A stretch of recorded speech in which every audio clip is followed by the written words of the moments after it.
Tes tes.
Assalamualaikum warahmatullahi wabarakatuh.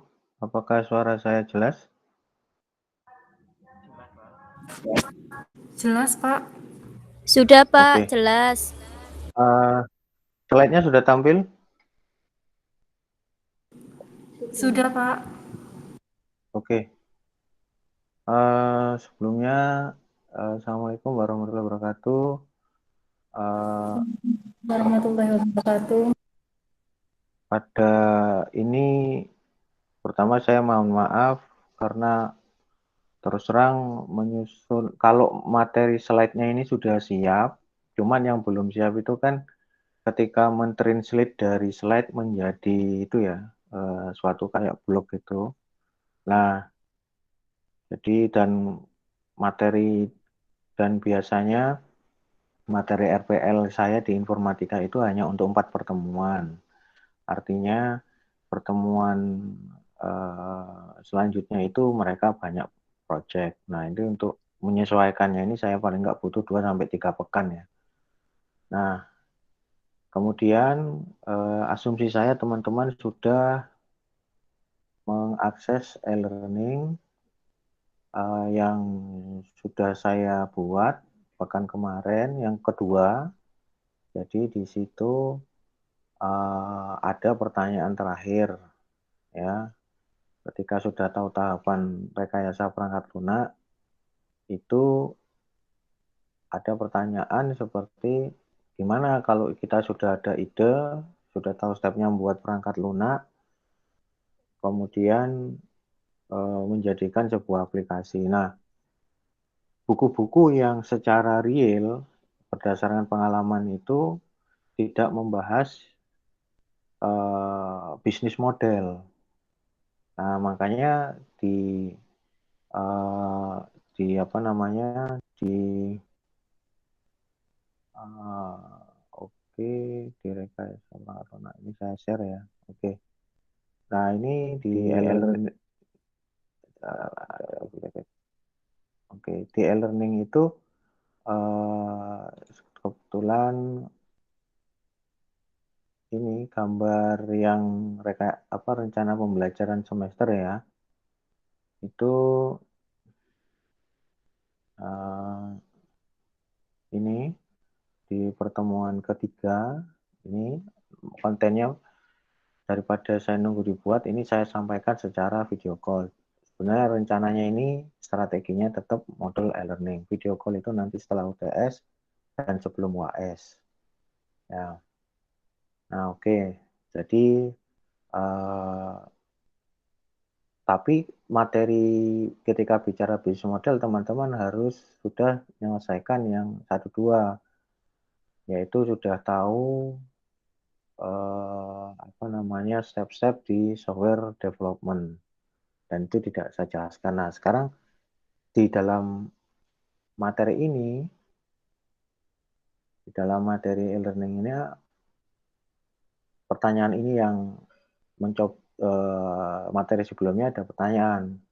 Jika ada ide membuat sebuah aplikasi X, harus dimulai dari mana? Nah, ini dibahas materi selanjutnya. Materi selanjutnya itu ya materi yang saya presentasikan ini. Oke, sekarang kita bicara bisnis model Canvas ya. Bisnis model Canvas. Bisnis model Canvas ini merupakan topik dari sebuah buku yang ketika nanti teman-teman masuk ke lembaga inkubator ya, punya prototipe, mau bikin aplikasi apa, panduannya itu dari Business Model Generation ya, dari buku ini. Oke, slide-nya sudah tampil ya? Sudah, Pak. Oke. Nah, kemudian apa sih bisnis model itu?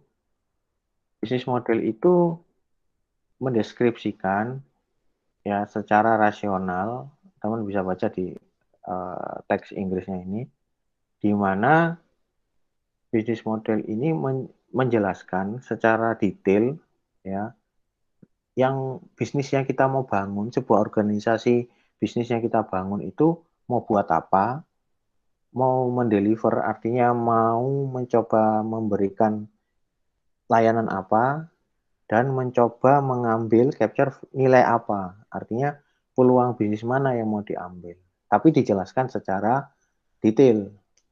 Nah, itu bisnis model. Jadi uh, sebuah jadi bisnis model itu apakah sebuah proposal? Nah, pertanyaannya, proposal bagian dari bisnis model, tapi bisnis model nggak harus proposal. Jadi apakah skripsi itu apa namanya? Contohnya gini ya, sebuah aplikasi, kita kan konteksnya bicara buat sebuah aplikasi yang nggak harus terkait dengan rekam medis ya. Sebuah aplikasi yang nanti dibutuhkan oleh sebuah konsumen, di mana itu bagian dari merekayasa sebuah software atau merekayasa sebuah perangkat lunak, itu apakah harus membuat proposal? Nggak harus, ya kan? Tapi ketika masa kita mau bikin aplikasi punya kita sendiri harus bikin proposal untuk kita sendiri, kan nggak. Tapi kita perlu membuat bisnis model untuk kita jadi tahu mana konsum, segmentasi customer-nya, mana apa namanya, berapa biayanya. Nah, itulah kita pun harus punya bisnis model ya. Jadi ini materi ini nggak ada kaitannya dengan implementasi kode, enggak. Ini hanya abstraksi dari komponen-komponen apa sih isi dari bisnis model. Nah, kalau tadi saya sebutkan bisnis model Canvas, apa sih? Sorry, ini dulu. Apa sih Canvas itu? Canvas itu seperti ya kanvas lukisan yang kosong, di mana kita butuh menggambar ya bisnisnya. Nah, dan kenapa kita harus pakai bisnis model Canvas? Strategi bisnis model Canvas adalah strategi atau tool untuk para entrepreneur ya. Dan itu sudah paling banyak diadaptasi. Caranya banyak, cuman bisnis model Canvas dari buku ini yang paling banyak diadaptasi. Kemudian tujuannya mendeskripsikan, mendesain, men-challenge, menginvent ya, mencari tahu dan mereveal, artinya ini loh kalau ada orang tertarik kamu mau bergabung, ini loh value saya. Nah, tapi jangan lihat itu proposal. Enggak, bisnis model Canvas sendiri nanti bentuknya satu lembar kertas tadi itu merupakan peta dari Fortress. Fortress itu istilahnya belantara bisnis. Jadi teman-teman sebagai founder, tim, atau investor yang berinvestasi di aplikasi kita bisa paham tentang bisnis yang coba kita jalankan. Nah, itu. Oke, elemen dari bisnis model Canvas itu ada 3. Ya, insya Allah nanti slide-nya saya share. Jadi kalau enggak rekam bisa lihat slide-nya dan saya rekam. Ada 9 elemen pokoknya. Yaitu ada siapa sih customer kita, kemudian apa value yang coba kita, ini biasanya ada pointer, mana ya pointernya? Oh ini. Nah, pertama saya ulangi, mulai dari customer, kemudian siapa sih customer kita? Nah, itu kita tentukan. Nggak mungkin kita mau bikin sesuatu yang tidak ada customer-nya. Gitu loh. Contoh, mau jualan bakso di sekitar kuburan, ya nggak ada customer-nya. Siapa customer-nya? Kemudian buat aplikasi pencari jodoh kepada bapak-bapak, kan nggak mungkin udah menikah. Gitu. Jadi customer-nya ini harus jelas. Kemudian yang kedua, value proposition. apa sih yang dari customer tadi kita tahu pasti customer ini butuh sesuatu. Nah, sesuatu apa itu yang perlu kita delivery, definisikan. Nah, kemudian ada channel. Ada channel. Channel ini bagaimana kita mendeliver value. Ya, tenang saja nanti kita satu persatu.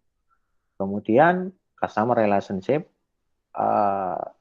gimana meningkatkan, men-engage atau meng-grow customer. Ya, ketika bicara kayak Instagram, gimana kita grow para follower kan gitu. Ketika konten vlogger itu gimana meng-grow subscriber. Nah, itu namanya customer relationship. Kemudian lalu apa yang siapa yang kita butuh tenaga apa ini? Butuh tim yang bagaimana? Keahlian apa? Itu kita definisikan di key resource. Kemudian keahlian tadi itu melakukan apa? Nah, ini didefinisikan di key activities. Perlu nggak kita gandeng partner yang bukan kompetitor? Nah, ya, itu didefinisikan di key partner. Kemudian untuk membuat bisnis ini kira-kira cost-nya berapa? Cost apa? Bukan berapa ya. Maaf, cost apa yang perlu kita keluarkan? Cost untuk meng-hire desainer, cost meng-hire developer. Ini enggak, ingat, tidak detail angka, tapi detail komponen. Nah, ini yang penting di sini. Karena ini peta kita nanti. Sehingga kita itu bisa ketika ini customer berubah semuanya ini. Ya. Ketika jelas segmentasi ini pondasinya ada di customer segmentation ini. Ya. Oke, saya coba jelaskan satu persatu.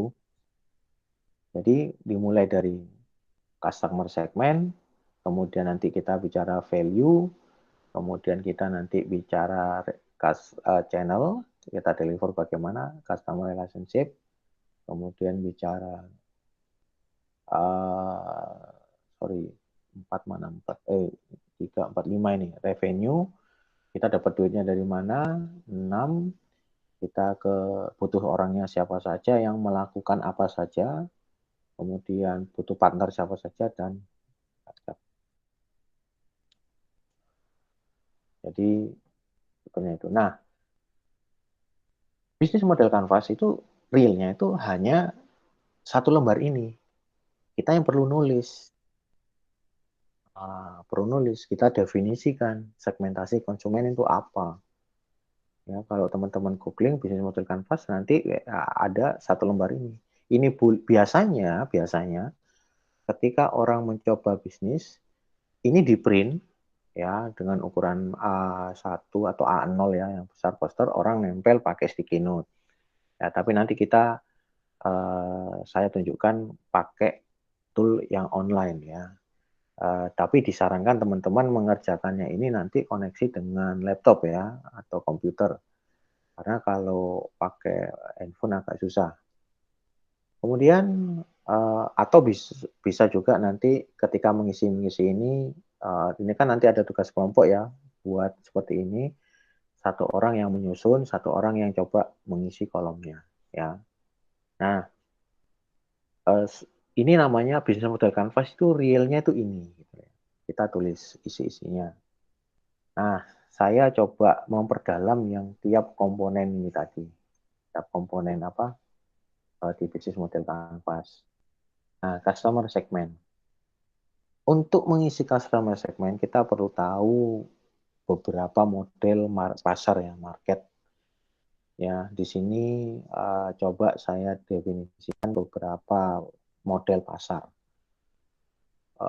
Customer segment ini kita perlu mendefinisikan siapa sih konsumen kita, siapa segmentasi pasar kita. Nah, pasar sendiri itu ada beberapa macam. Pertama ada mass market. Mass market ini mentarget seluruh grup konsumer, nggak peduli itu remaja, ya nggak peduli itu orang yang sudah menikah, orang tua, gender, ya. Nah, contoh dari pasar mass market ini seperti consumer goods, seperti ya minimarket, kemudian convenience store, Orang yang menjual untuk kebutuhan usia tadi, seperti toko elektronik, nah itu namanya mass market. Apakah kita nembak mass market? Nah, silakan definisikan. Kemudian ada niche market. Ya, niche market itu marketnya spesifik. Ya, contoh, mau usaha bikin mur dan baut motor. Nah, maka marketnya udah jelas. Maka perusahaan perakit motor bikin pabrik itu dia produksi spion mobil, maka jelas marketnya itu dia manufaktur mobil. Nah, bukan yang lain, ya, bukan sembarang umur, ya, bukan mass market. Kemudian yang ini bedanya tadi segmented, tadi niche, ada yang mirip, tapi ini segmented. Segmented itu contoh, dia hanya menyasar beberapa customer kelas tertentu. Contoh, wah ini siapa penyuka motor, maka ketika jualan motor, dia mentargetkan orang yang cari yang performan ya, high end car, luxury car. Gitu. Nah, jadi dia punya beberapa produk, contoh Honda ini. Cuman dia itu juga membuat produk yang khusus orang-orang yang punya nilai aset keuangan yang besar. Nah, ini dia coba jual brand yang satu produk yang segmentasinya beberapa orang tertentu. Nah, perusahaan itu banyak melakukan segmentasi seperti ini, ya. Kemudian diversified. Dia itu satu perusahaan tapi dia punya market yang berbeda. Dan ini paling paling mudah itu contohnya itu Amazon. Amazon itu mirip seperti ya namanya e-commerce ya, seperti e-commerce marketplace seperti Bukalapak, Tokopedia itu, tapi ini kan yang dia duluan Amazon. Nah, seiring perusahaannya dia berkembang, dia mencoba apa namanya ceritanya karena dia untuk punya investasi membangun server, kemudian yang untuk bisnis melayani e-commerce-nya itu pun resource-nya termakan mungkin 10%.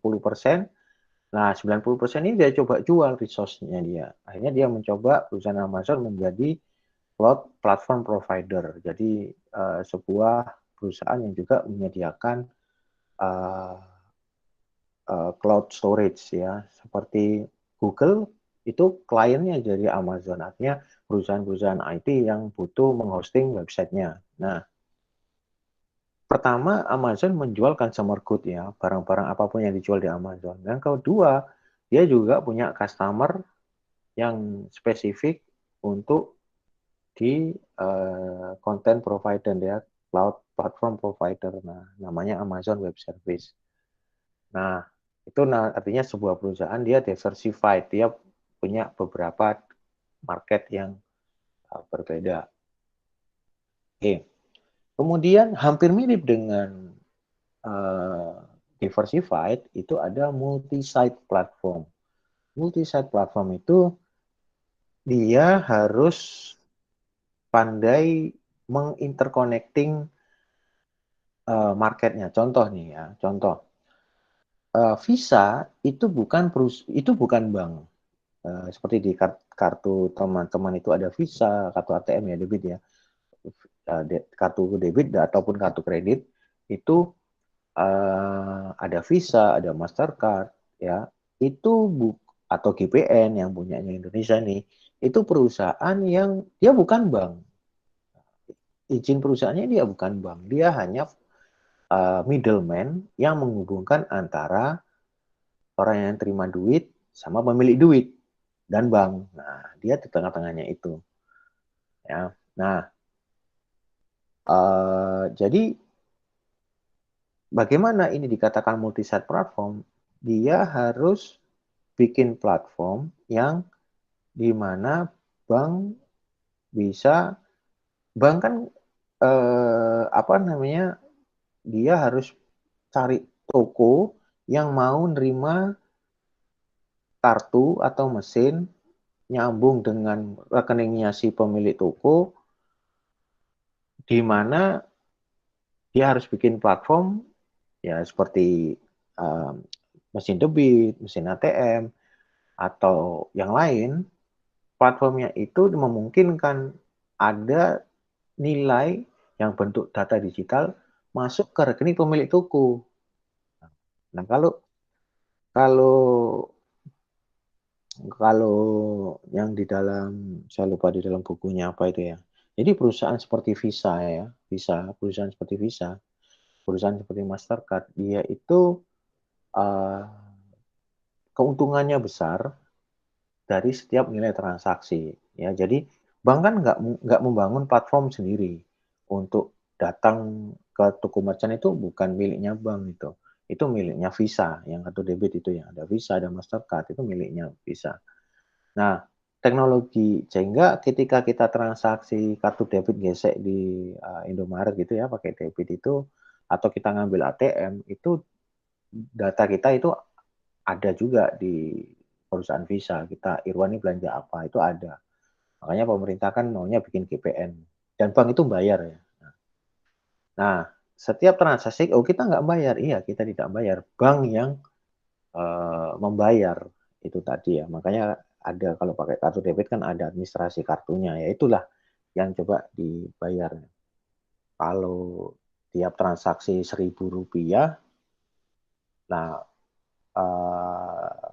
dari 20 juta orang yang transaksi tiap hari berapa itu kan, teman-teman bisa hitung. Nah, artinya kembali ke sini, perusahaan yang mirip seperti itu dia harus bikin yakin, bikin keyakinan ke market yang satu, yaitu si merchant yang penerima uang dan juga orang yang pemegang kartu. Udah pakai kartu saya, kamu bisa belanja di mana aja. Nah, biasanya multi-site platform ini perjuangannya itu di awal, dia create market A dan create market B. Create market untuk siapa merchant yang mau join, kemudian market B siapa orang yang mau pakai merchant tadi.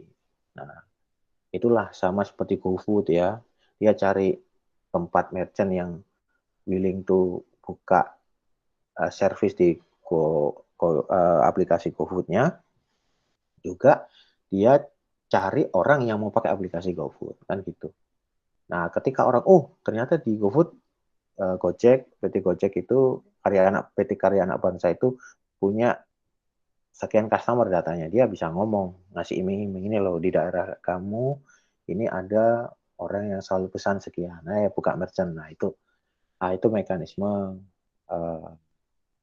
salah satu contoh strategi dari mereka. Oke. Kemudian komponen yang kedua itu value proposition. Value proposition itu bukan ide, bukan teknologi saja, tapi sesuatu yang dua hal ini ya, solve customer problem, satisfy customer need, problem solving, dan customer puas. Nah, jadi saya punya ide ini, tapi harus tunjukkan apakah itu solve problem, dan yang kedua satisfy customer. Ya. Contoh, problem perusahaan itu ada masalah tentang accounting, otomasi. Nah, kebutuhan, jadi contoh nih ya, pemilik apotek ini kan kaitannya dengan obat. Saya ini punya problem. Problemnya itu ngitung profit. Nah, profit itu biasanya saya suruh staff saya itu, sini saya anggap saja pemilik apotek ya. Problemnya itu tiap pekan itu software ini yang ada existing softwarenya ini misalnya kalau saya harus ngerekap dan mesti hari itu harus, itu namanya problem. Nah, yang dibutuhkan bukan problem, yang menyelesaikan problem ya, tapi yang dibutuhkan, saya ingin keuntungan itu karyawan nggak tahu, hanya saya yang bisa akses, bisa saya akses lewat handphone. Nah, tahu bedanya ya? Jadi antara problem yang dia alami sama kebutuhan yang dia butuhkan. Nah, Anda berpikir keras, ini gimana? Oh, berarti harus ada aplikasi, ya sudah. Harus ada sebuah sistem informasi atau platform digital, transaksinya itu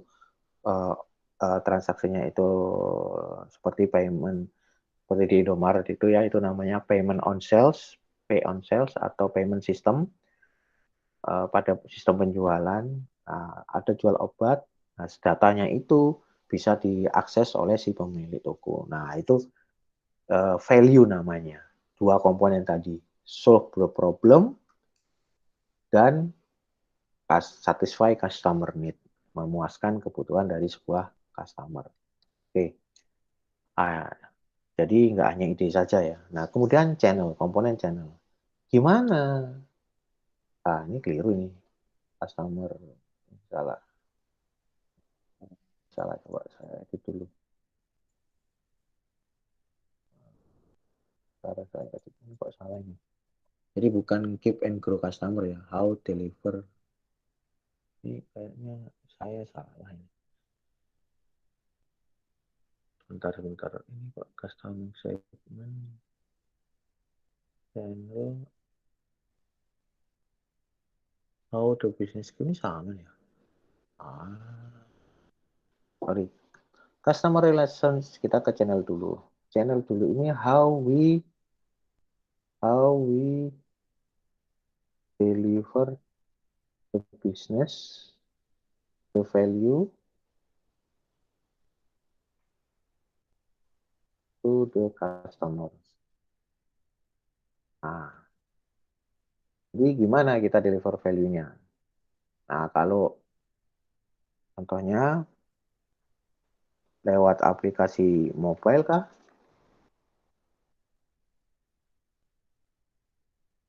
Sebuah sistem informasi?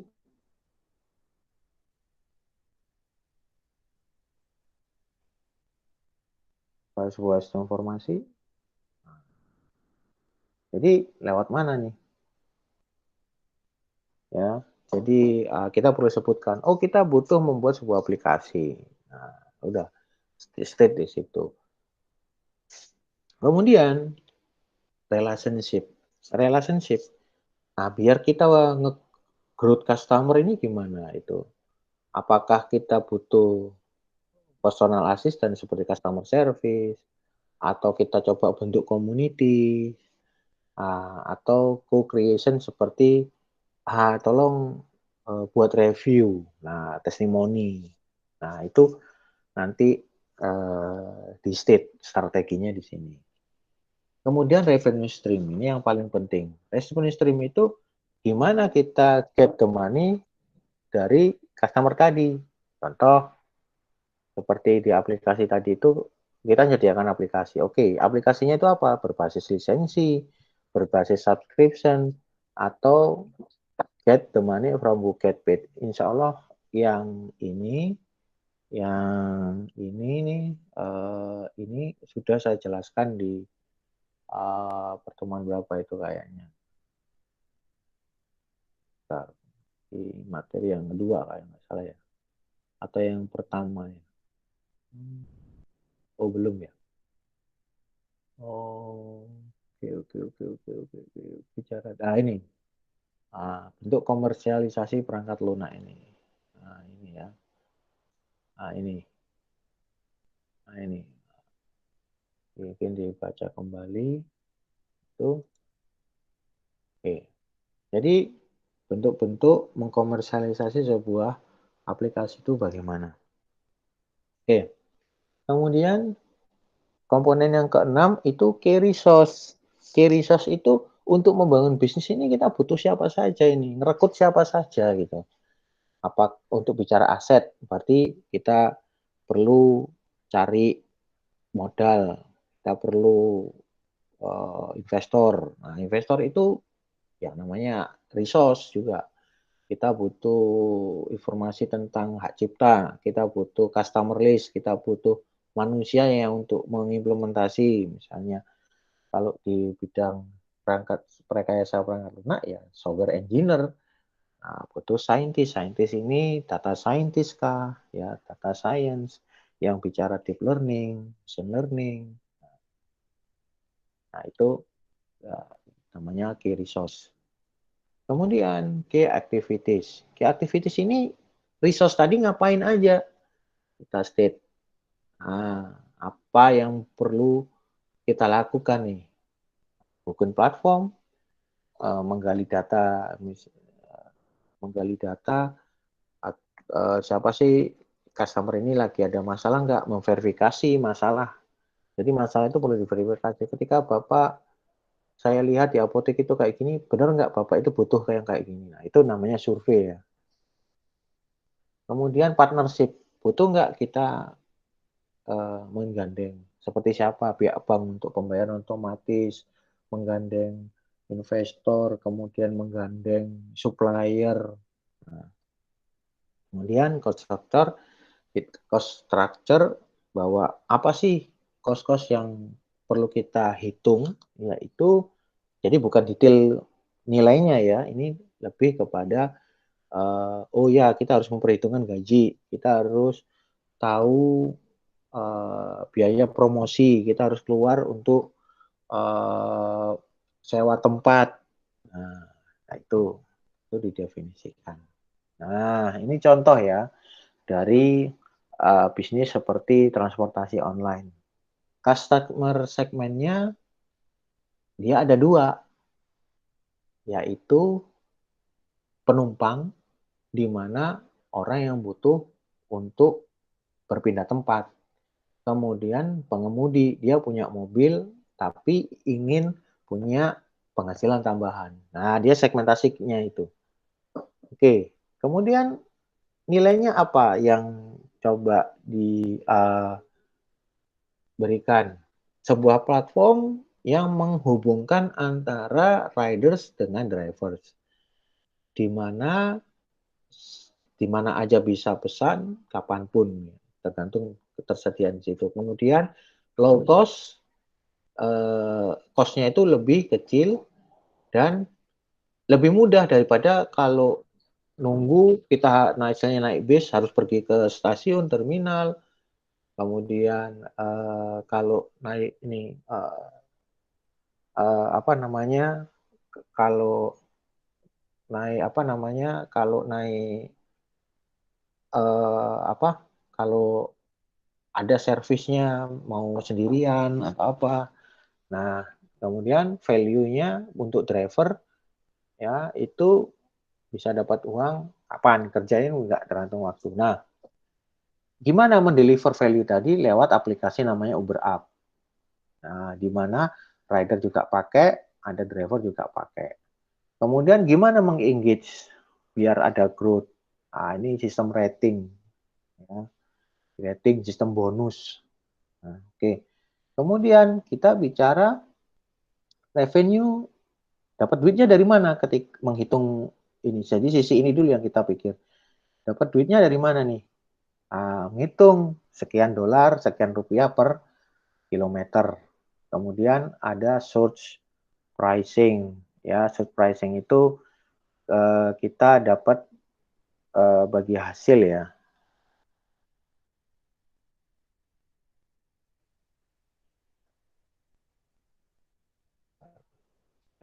Saya agak lupa itu.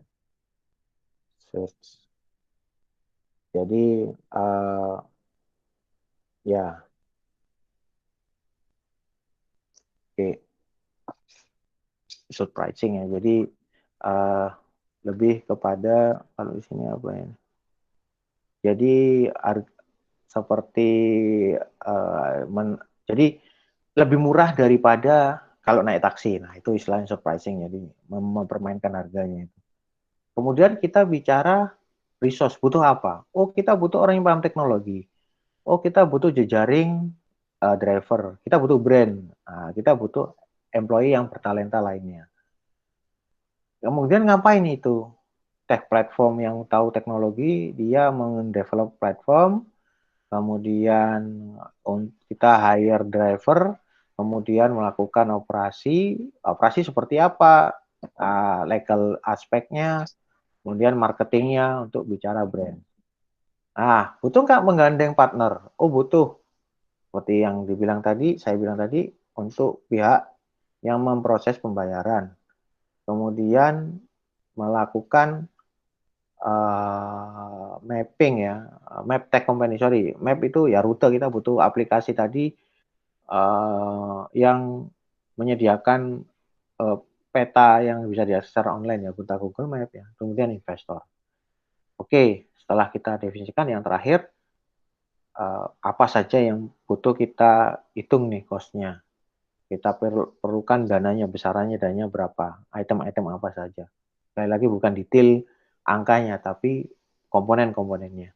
MO, payroll, gaji, kemudian pembayaran drivernya, sharing fee-nya, legal fees untuk perizinan segala macam, marketing atau promosinya, nembak ads di mana saja, kemudian membangun platformnya ini cost.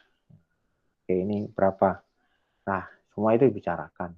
Oke, selanjutnya coba kita membuat contoh seperti membangun apa namanya, ada vending machine yang anggap aja di Indonesia. Sudah ada vending machine-nya. Nah, coba kita kembangkan bisnis dari vending machine yang memang sudah ada. Nanti di Indonesia itu gimana? Nah, saya kepikiran uh, untuk delivery minuman tadi. Nah, padahal sudah ada vending machine. Ya mungkin orangnya kalau di kantor-kantor dia harus turun dari lantai 20 ke bawah. Nah, nggak mungkin. Mungkin dia bisa order. Nah, vending machine-nya ini ada di kampus. Bayangkan. Kemudian uh, secara seperti GoFood tapi lingkupnya satu lokasi. Nah, coba kita analisis. Oke. Ketika untuk membuatnya ini itu saya sarankan nanti yang saya rekomendasikan ini ya, pakai namanya draw.io. Sorry. Nah, websitenya draw.io. Nah, ini nanti saya ini sedang shooting.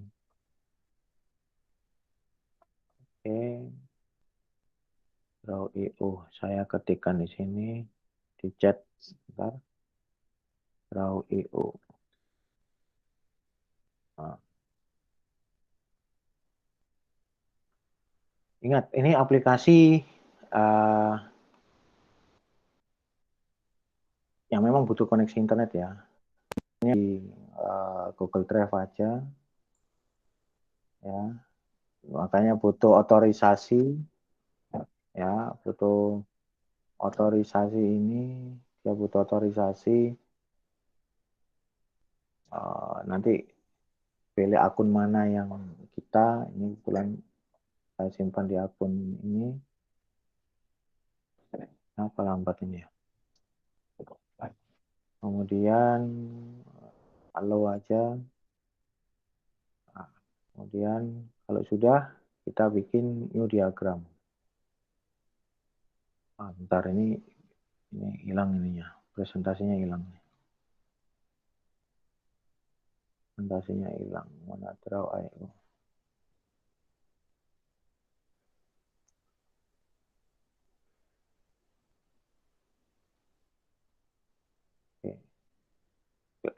Oke, kemudian pilih blank diagram. Oke, ini bisa teman-teman, misalnya kalau saya ini mau ganti, jadi di Google Drive-nya itu ada di root folder atau enggak. Kalau enggak, nanti kita taruh di mana. Contohnya kalau saya ini di foldernya ini di kelas, kemudian RPL, RPL IMK, kemudian ini pertemuan ketiga. Nah, oke, kita pilih simpan di sini folder ini. Nah, nanti dia akan simpan di situ. Kemudian jangan lupa namanya disimpan ya. Vending machine business model canvas. Nah, selanjutnya teman-teman itu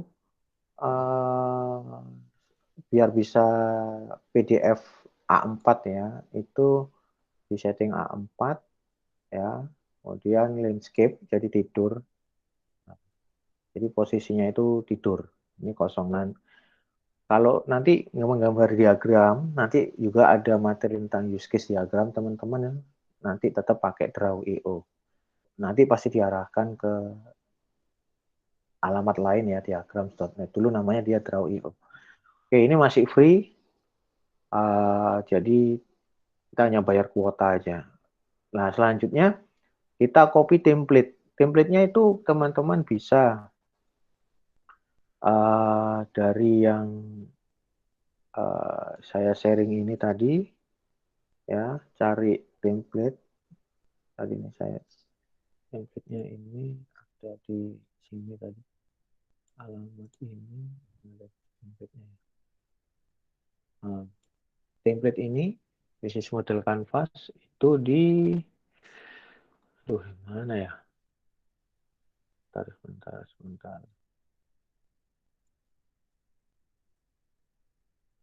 Edit link. Shall edit image. Sebentar. Ya lupa tadi nyatet linknya. Saya dapat dari mana ini? Oke, sebentar. Nah, oke. Coba saya taruh di chat. Enggak ya? Aduh, nggak bisa. Nah, saya butuh.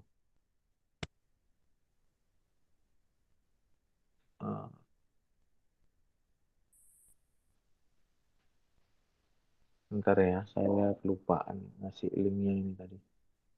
Oke.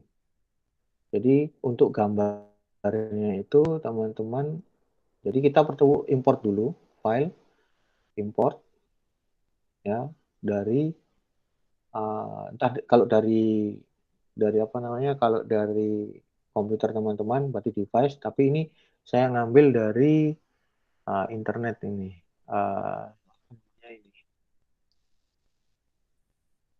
saya kasih di chat nanti. Nah ini. Jadi yang saya taruh di chat di Google Meet ini tadi itu saya paste di sini ya. Nah, di link gambarnya itu. Oke, boleh silakan mau di resize atau actual size. Nah, nanti itu nanti ia akan menyesuaikan. Ya. Nah, ini gambarnya melebihi A4 ini. Kita bisa ya gambarnya melebihi A4 ini. Oke. Nah, ini sudah punya gambar tadi.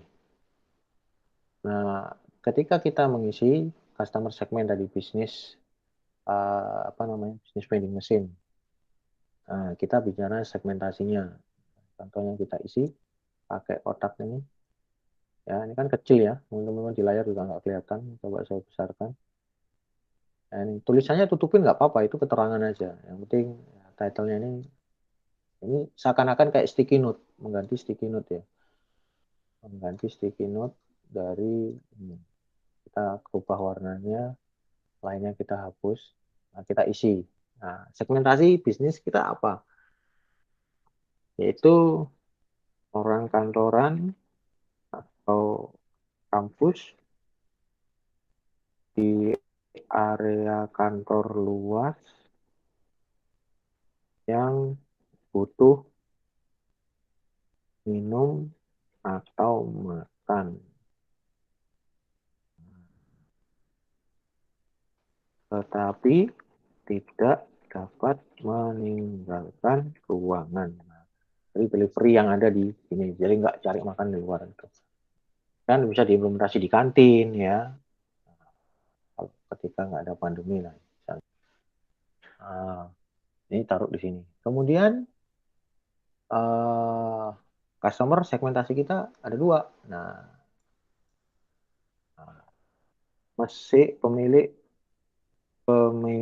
vending machine atau Nah, para ibu kantin. Nah, jadi punya dua nama. Value-nya apa? Yang coba kita beri. Ini dibedakan aja warnanya lebih enak. Jadi ini user satu ya. Value-nya customer tadi itu bisa untuk orang kantoran value pesan makan atau minum dari anytime anywhere. Ya, ini pesannya gimana? Ya, pilih. Nah, kemudian apa yang untuk uh, kemudian apalagi value-nya, teman-teman coba definisikan.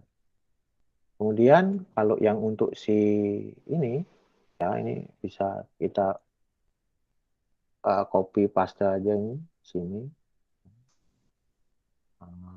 Yaitu dapat menerima pesanan. Nah, ini kan gitu. Loh, kemudian juga kenapa kan pesan bisa lewat WA, pesan bisa lihat ini. Nah, ini yang anak informatika atau manajemen informasi kesehatan harus paham tentang yang namanya memberikan histori pemesanan. Apa Pak, ini data ini penting gitu loh. Histori pemesanan untuk sini. Oh, nanti setelah 1 tahun berjalan, ya ini namanya big data ya. Ternyata saya punya 5 menu. Bulan Januari ini, menu kelima ini yang laris. Bulan Februari, menu ke satu yang laris. Menu kelima nggak laku. Kan kadang kan gitu.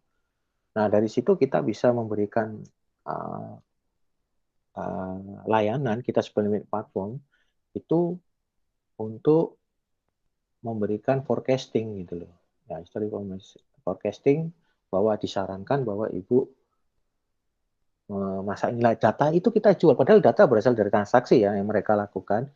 Kita itu boleh menjual datanya itu. Ya, nah itu kira seperti itu. Histori pemesanan kita perlu mendeliver informasi sehingga mereka bisa meningkatkan bisnisnya. Nah, kemudian lewat apa nih? Ya jelas mobile application, mobile platform saja. Kemudian gimana biar tetap grow uh, untuk ini? Ya, member get member, afiliasi itu, salah satu contohnya ya. Kemudian menggrow customer itu gimana relationnya? Kemudian kita butuh yang namanya customer service.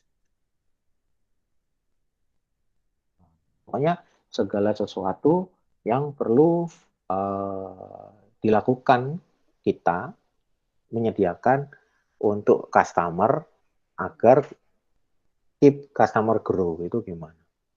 Lah, duitnya dari mana? Nah, kalau bicara revenue kita dapat dari sharing fee. Kita um, sharing fee ya. Jadi ada order sekian, itu sekian. Jadi kita dapat value bukan dari orang kantor membayar duit ke kita enggak, tapi nanti pakai ini siap kita pengembang aplikasi terima duit dari customer yang terima duit. Antara customer segmen ini yang terima duit siapa? Kan yang ini. Nah, kita sharing fee ini di situ. Kita butuh siapa aja nih untuk mengembangkan? Mungkin untuk skala anak informatika yang bisa mengembangkan mobile dan web. Kemudian butuh apa ini? Resource-nya. Pemilik kantin kita jejaring pemilik kantin. Juga Untuk customer ini siapa nih? Jejaring penikmat kuliner. Nah, kita perlu kulinari. Nah, bisa dilihat ya. Nah, kemudian ngapain aja nih? Anak informatika atau ya nggak bercanda informatika ya. Nah, ngapain? Dinikahi? Bukan ya. Tapi yaitu mengembangkan platform mobile-nya. Nah, mengembangkan platform gitu aja boleh. Nah, teksnya di luar ini. Oke. Kemudian ngapain saja itu? Ya.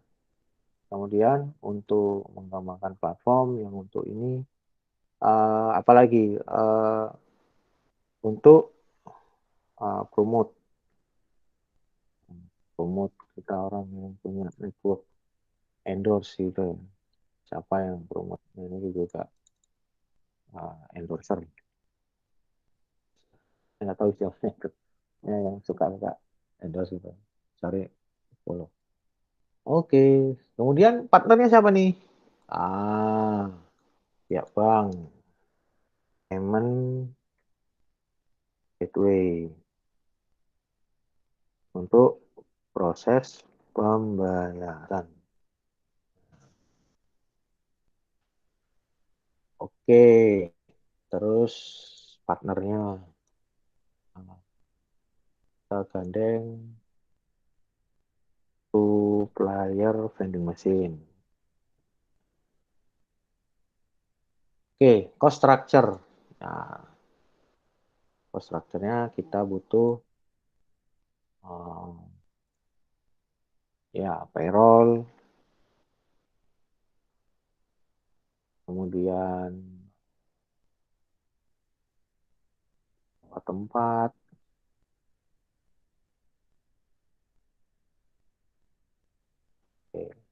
and so on.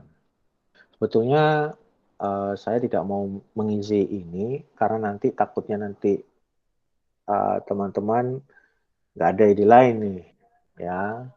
Nah, oke. Sampai sini ada pertanyaan dulu dari 14 yang hadir mahasiswanya, partisipannya berapa ini seharusnya? Partisipan di e-learning. Semua udah bisa akses ya. Oh, ada ada 4. Oke, masuk semua nih kayaknya ya. 14. Oke. Oh,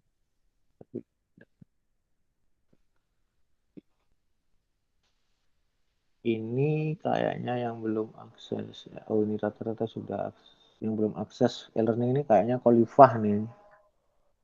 Ini Bu Nur Kolifah ini. Oh, bukan Mas Nur Kolifah ini. Ya, akses ya Nur Kolifah yuk aksesnya lah. E-learningnya. Bentar, ini saya refresh dulu. Nah, itu kapan terakhir akses?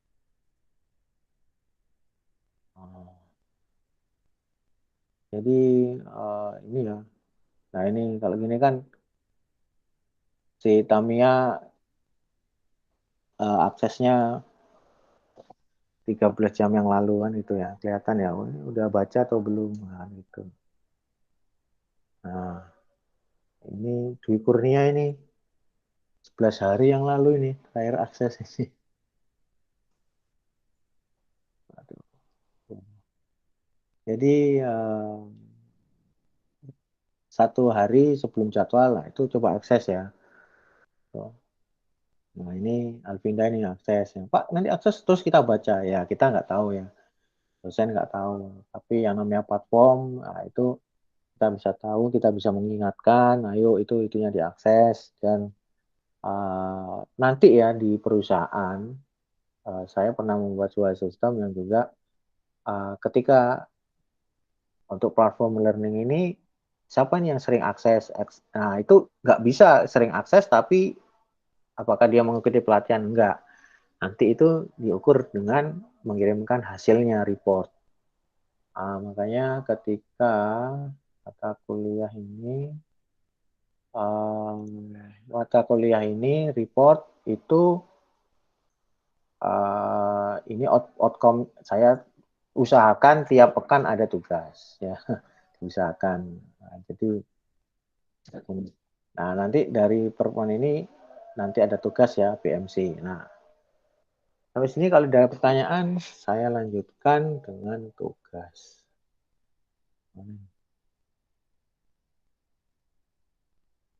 Jadi tugasnya teman-teman dari gambar template nanti pakai draw.io. Nah, setelah jadi ini gimana Pak? Ini mudah nih. Setelah jadi tinggal file print. Ini nggak ngeprint langsung ke printer ya. Nanti kita preview dulu. Nah, ini sudah jadi PDF ya. Jadi PDF seperti ini. Tapi ini kita ngeprintnya nggak di sini. Ini hanya preview saja. Ngeprintnya tetap sorry, ini hilang lagi. Ngeprintnya tetap lewat ini file print ya, atau ekspor bisa langsung jadi PDF, ini juga bisa ya.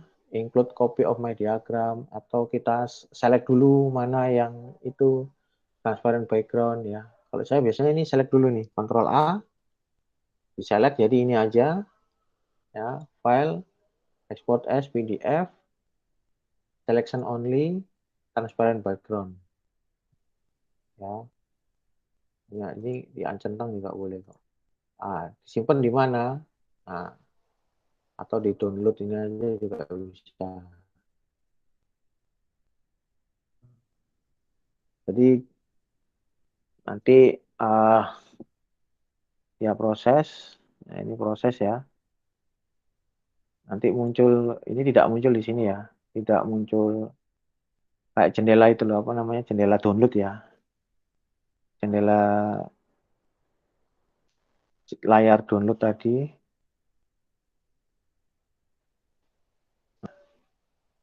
Di layar, ntar ini saya cancel dulu, saya ulangi lagi.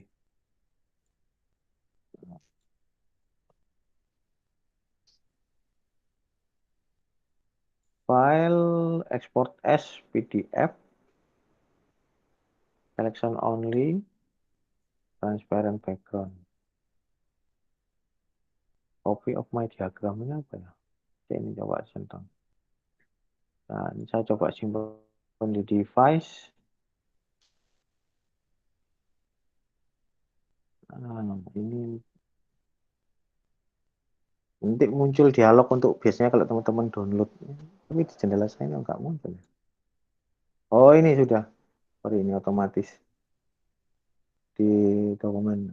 Jadi nanti di directory folder itu. Di download folder tempat. Kalau teman-teman biasanya kan download apa gambar kan di mananya. Nah, ini nanti tampil PDF-nya. Ya. Ntar PDF-nya saya kirim.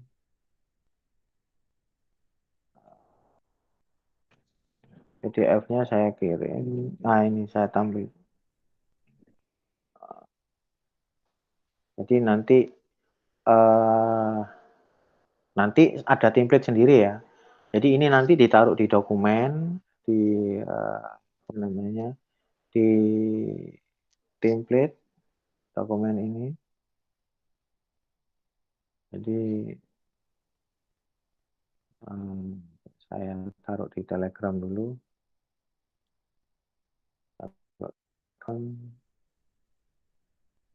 Bentar, saya kirim di Telegram hasil generate PDF-nya.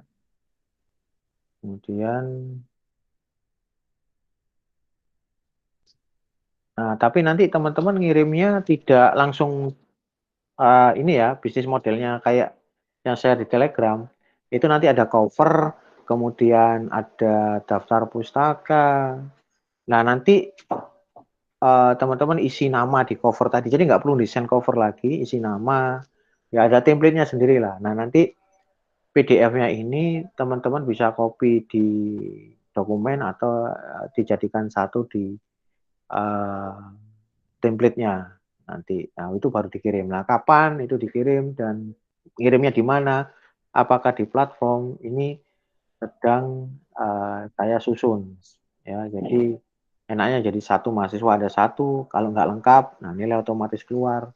Nah, saya maunya sedang bikin program yang otomatis nanti deteksi ini sudah lengkap ini kan, ini sudah ada, ini sudah ada. Nah, itu yang saya buat. Kalau nggak, soalnya kalau download upload di e-learning ini saya download satu-satu, ini repot. Oke. Oke, sampai sini ada pertanyaan? Kira-kira kira-kira itu. Kalau ada pertanyaan? Untuk tugasnya yang PMC ini individu atau kelompok, Pak Irwan? Kelompok itu, kelompok. Satu kelompok berapa anggota, Pak? 5, maksimal 5. Jadi kenapa maksimal 5? Kan ini ada 9 komponen, paling enggak satu anak itu jangan satu anak satu komponen ya, kayak nyambung. Ini apa ini? Jadi ini. Nah, nanti tugasnya itu juga ada apa namanya, teman-teman memberi penjelasan nih, dijelaskan itu. Jadi sudah ada tempelan kayak kayak gini, teman-teman ini poin maksudnya apa itu ya. Jadi teman-teman kalau yang kemarin pernah ikut tugas akhir mata kuliah saya itu di RPL itu nanti sama teman-teman itu membuat bisnis modelnya dengan partner anak informatika yang sama kayak kemarin itu. Sebelumnya pernah nggak ya? Saya lupa itu. Di MIK saya belum ya. Karena saya coba implementasinya di semester kemarin. Jadi adik kelas Anda itu yang sudah integrasi. Nanti saya bikin grup besar. Di situ ada matematika, saya akan cari kelompok. Nah, itu belajar kelompoknya di situ. Cuman kalau yang untuk pertemuan ini tugasnya belum saya putuskan apakah hanya anak MIK saja yang untuk BMC ini. Kan ini butuh topik ya, butuh ide. Nah, kalau lebih enak nanti kan tugas akhir mata kuliah itu nanti ada video call sendiri, saya jelaskan. Itu ada 2 masalah bikin final project ya, untuk membuat laporan. Nggak harus mesti membuat programnya, nggak. Lebih ke laporannya itu ya. Itu 2 masalah yang diangkat, yaitu mengembangkan aplikasi yang dibutuhkan oleh mahasiswa di kampus dan aplikasi apa yang butuh untuk memitigasi masalah pandemi ini, termasuk menyasar UKM, kemudian menyasar bisnis-bisnis yang terefek dengan pandemi. Gitu. Tapi insya Allah nanti itu ada video call di sesi selanjutnya ya, tugas akhir mata kuliah. Mungkin insya Allah minggu depan atau 2 minggu lagi.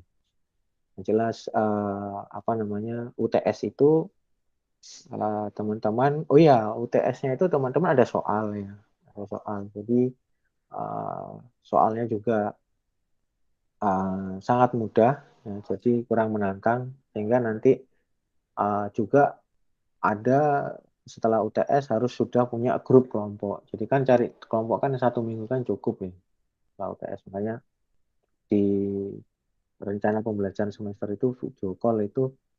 Kenapa Pak video call Pak Irwan tidak tiap pekan ya? Itu memang rekomendasi dari kampus ya, karena dia tidak memberatkan mahasiswa dan uh, kalau saya lebih enak video call. Artinya yang membuat lama saya bikin e-learning kan slide yang sudah saya buat, konsep, tapi harus dinarasikan. Nah itu, membuat narasi itu yang memang terus terang bagi saya itu tidak mudah. Narasi yang kira-kira yang singkat, padat, dan jelas ya. Jadi nggak panjang gitu. Tetapi untuk membuat narasi itu teman-teman perlu tahu bahwa saya harus seperti ini Bisnis Model Canvas, saya harus menyelesaikan satu buku, membaca satu buku. Jadi ini maksudnya apa bukunya. Kemudian yang sesuai dengan implementasi bantuan mahasiswa ini bagaimana. Kalau teman-teman di e-learning itu saya tidak share PDF-nya, tapi teman-teman bisa akses ke archive.org itu di e-learning itu bisa akses ini bisa akses ini ya di sini tuh bisa akses bukunya itu ini. Nah, ini klik ya, open new tab, nanti akan mengarah ke archive.org.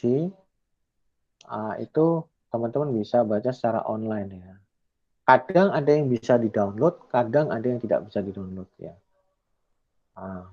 Itu bisa, jadi nggak perlu beli bukunya ya. Nah, itu ada di sini. Itu nanti buku ini lebih dari 100 orang ya yang menyusun ya.